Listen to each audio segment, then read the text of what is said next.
first question, you are a griot. That's mean for you that griot with the sound of universal music. You are also poet and musician. So, first question, why is it important for you to represent Black and Creole culture in your music? It's not. It's not important for me to represent that. I don't set off to represent that. That's just what I am. It's not something that I purposefully set out to do. I just make music and write poetry.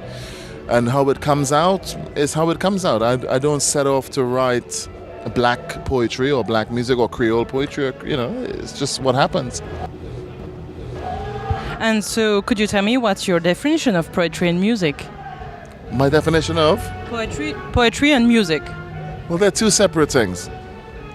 Poetry, I think, is spoken music. Poetry is a type of music that is spoken. Poets, when we speak about poetry, we speak the same language as musicians. We speak about meter, rhythm, we speak about rhyme, we speak about verses, so we speak the same language. So I think poetry is a form of music. There's a saying by a guy called William Pater who says that all art aspires to the condition of music. And I believe that. I think that all art forms try to be like music, to be immediate. Music is the only art form where you can feel it instantly. You don't have to stop and think about it. You can hear it and feel it. And I think that's quite special about music. And so, how was your immediate experience of Palo Festival? Well, it was good. I had a good time. I expected there to be probably a little bit more audience, but I understand that Santana is playing almost at the same time, so I can understand. That's fair enough. Respect to Santana, but I thought there'd be a little bit more people there, but it's okay. It was really good. We had a good time. We played really well. The band was tight. The crowd that were there were really good, really supportive, and it was a good gig. It was good fun. It was very hot. Yeah, and Spasm Band is a geometrically moving band. So how were you moving during the concert? What do you mean? In your biography, you said that Spasm Band is a geographically and geometrically moving band. So does it move during the concert? I don't know. Physically, yes, I guess we move, but I don't know what you mean by geographically and all that.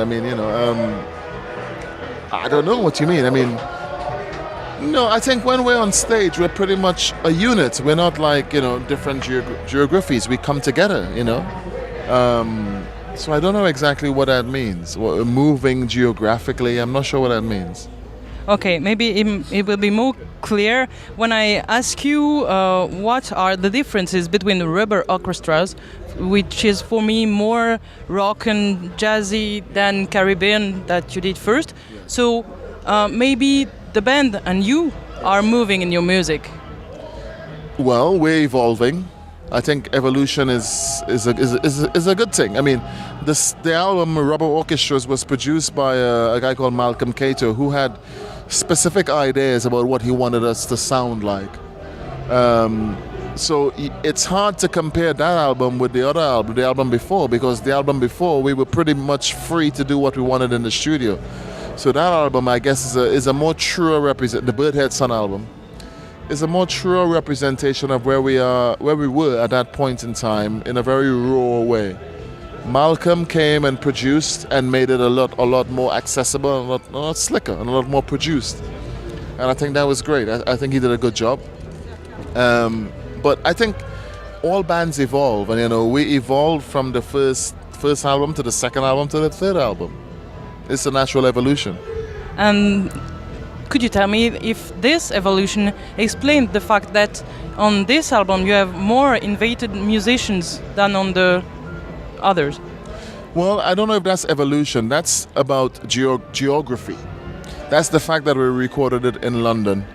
And we all live in London, so we have a lot of friends in London. We know a lot of great musicians that live in London, so we invited them to come on board. It was easy to invite musicians in London to come on board of the album.